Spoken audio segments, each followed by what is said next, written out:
जय राम जी की। श्री वाल्मीकि रामायण युद्धकांड 113वां सर्ग। हनुमान जी का सीता से बातचीत करके लौटना और उनका संदेश श्री राम को सुनाना। भगवान श्री राम का यह आदेश पाकर पवन पुत्र हनुमान जी ने निशाचरों से सम्मानित होते हुए लंकापुरी में प्रवेश किया। पुरी में प्रवेश करके उन्होंने विभीषण से आज्ञा मांगी। उनकी आज्ञा मिल जाने पर हनुमान जी अशोक वाटिका में गए। अशोक वाटिका में प्रवेश करके न्याय अनुसार उन्होंने सीता जी को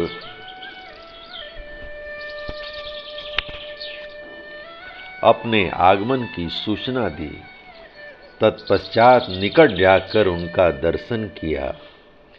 वे स्नान आदि से हीन होने के कारण कुछ मलिन दिखाई देती थीं और सशंक हुई रोहिणी के समान जान पड़ती थीं।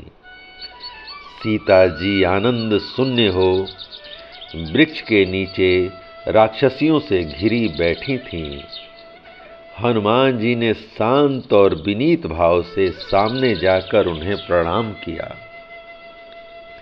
प्रणाम करके वे चुपचाप खड़े हो गए। महाबली हनुमान को आया देख देवी सीता उन्हें पहचान कर मन ही मन प्रसन्न हुई, किंतु कुछ बोल न सकीं, चुपचाप बैठी रहीं। सीता के मुख पर सौम्य भाव लक्षित हो रहा था।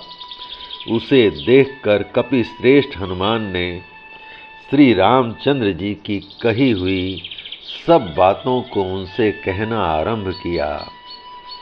विदेह नंदनी श्री रामचंद्र जी लक्ष्मण और सुग्रीव के साथ सकुशल हैं। अपने शत्रु का वध करके सफल मनोरथ हुए उन शत्रु विजयी श्री राम ने आपकी कुशल पूछी है। देवी, विभीषण की सहायता पाकर वानरों और लक्ष्मण सहित श्री राम ने बल विक्रम संपन्न रावण को युद्ध में मार डाला है। धर्म को जानने वाली देवी सीते, मैं आपको यह प्रिय संवाद सुनाता हूँ और अधिक से अधिक प्रसन्न देखना चाहता हूँ। आपके पातिव्रत्य धर्म के प्रभाव से ही युद्ध में श्री राम ने यह महान विजय प्राप्त की है। अब आप चिंता छोड़कर स्वस्थ हो जाएं। हम लोगों का शत्रु रावण मारा गया और लंका भगवान श्री राम के अधीन हो गई। श्री राम ने आपको यह संदेश दिया है।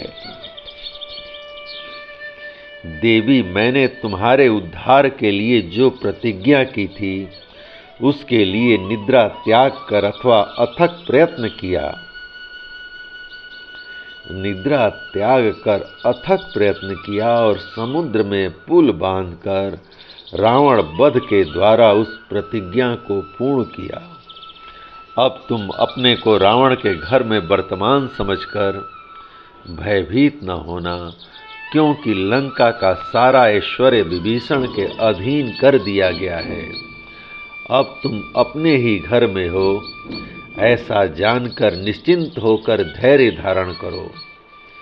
देवी, ये विभीषण भी हर्ष से भरकर आपके दर्शन के लिए उत्कंठित हो अभी यहाँ आ रहे हैं। हनुमान जी के इस प्रकार कहने पर चंद्रमुखी सीता जी को बड़ा हर्ष हुआ। हर्ष से उनका गला भर आया, वे कुछ बोल न सके। सीता जी को मौन देख कपिवर हनुमान जी बोले, देवी, आप क्या सोच रही हैं? मुझसे बोलती क्यों नहीं? हनुमान जी के इस प्रकार पूछने पर धर्मपरायणा सीता देवी अत्यंत प्रसन्न हो आनंद के आंसू बहाती हुई गद्य वाणी में बोली।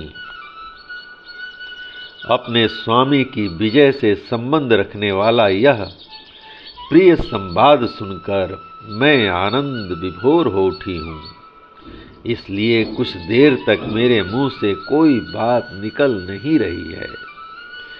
वानरवीर, ऐसा प्रिय समाचार सुनाने के कारण मैं तुम्हें कुछ पुरस्कार देना चाहती हूँ, किंतु बहुत सोचने पर भी मुझे इसके योग्य कोई वस्तु दिखाई नहीं देती। सौम्य वानरवीर, इस भूमंडल में मैं कोई ऐसी वस्तु नहीं देखती जो इस प्रिय संवाद के अनुरूप हो और जिसे देकर तुम्हें मैं संतुष्ट हो सकूं। सोना, चांदी, नाना प्रकार के रत्न अथवा तीनों लोकों का राज्य भी इस प्रिय समाचार की बराबरी नहीं कर सकता। विदेह नंदिनी के ऐसा कहने पर वानरवीर हनुमान जी को बड़ा हर्ष हुआ। वे सीता जी के सामने हाथ जोड़कर खड़े हो गए और बोले, पति की विजय चाहने वाली और पति के ही प्रिय एवं हित में सदा संलग्न रहने वाली सती साध्वी देवी, आपके ही मुंह से ऐसा स्नेहपूर्ण वचन निकल सकता है। आपके इस वचन से मैं सब कुछ पा गया। सौम्य, आपका यह वचन सार गर्भित और स्नेह युक्त है, अतः भांति भांति की रत्न राशि और देवताओं के राज्य से भी बढ़कर है। मैं जब यह देखता हूँ कि श्री रामचंद्र जी अपने शत्रु का वध करके विजयी हो गए और स्वयं सकुशल हैं, तब मैं यह अनुभव करता हूँ कि मेरे सारे प्रयोजन सिद्ध हो गए। देवताओं के राज्य आदि सभी उत्कृष्ट गुणों से युक्त पदार्थ मुझे मिल गए। उनकी बात सुनकर मिथिलेश कुमारी जानकी ने पवन कुमार से यह सुंदर वचन कहा। वीरवर, तुम्हारी वाणी उत्तम लक्षणों से संपन्न, माधुर्य गुण से भूषित तथा बुद्धि के 8 अंगों से अलंकृत है। ऐसी वाणी केवल तुम ही बोल सकते हो। तुम वायु देवता के प्रशंसनीय पुत्र तथा परम धर्मात्मा हो। शारीरिक बल, शूरता, शास्त्र ज्ञान, मानसिक बल, पराक्रम, उत्तम दक्षता, तेज, क्षमा, धैर्य, स्थिरता, विनय तथा अन्य बहुत से सुंदर गुण केवल तुम्ही में एक साथ विद्यमान हैं, इसमें संशय नहीं। तदंतर सीता के सामने बिना किसी घबराहट के हाथ जोड़कर विनीत भाव से खड़े हुए हनुमान जी पुनः हर्षपूर्वक बोल उठे, देवी, यदि आपकी आज्ञा हो तो मैं इन समस्त राक्षसियों को, जो पहले आपको बहुत डराती धमकाती रही हैं, मार डालना चाहता हूं। आप जैसी पतिव्रता देवी अशोक वाटिका में बैठकर क्लेश भोग रही थी और ये भयंकर रूप एवं आचार से युक्त अत्यंत क्रूर दृष्टि वाली विकराल मुखी क्रूर राक्षसियां आपको बारंबार कठोर वचनों द्वारा डांटती फटकारती रहती थीं। रावण की आज्ञा से ये जैसी जैसी बातें आपको सुनाती थीं, उन सबको मैंने यहाँ रहकर सुना है।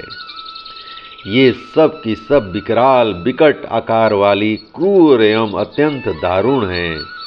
इनके नेत्रों और केसों से भी क्रूरता टपकती है।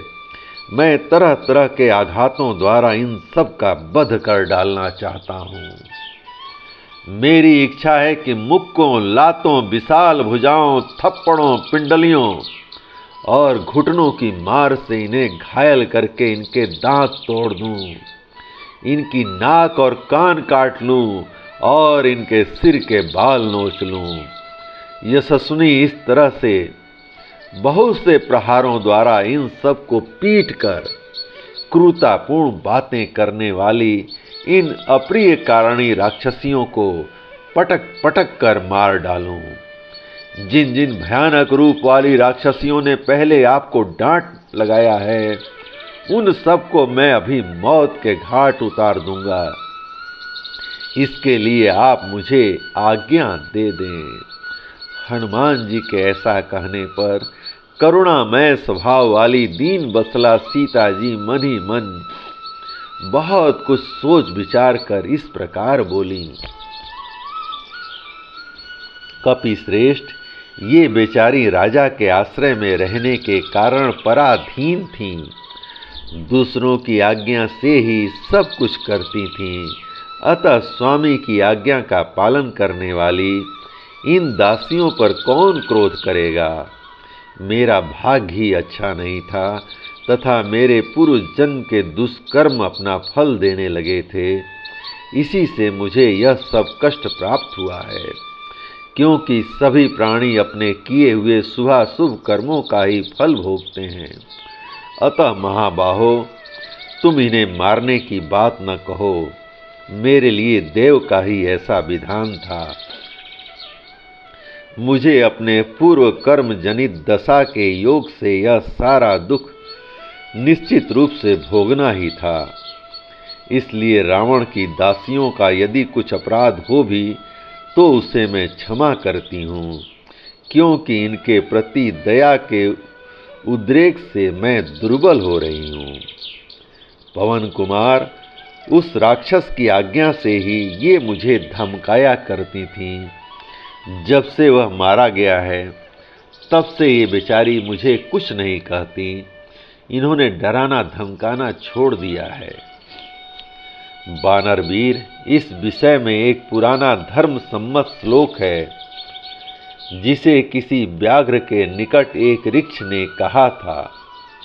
वह श्लोक मैं तुम्हें बता रही हूँ, सुनो।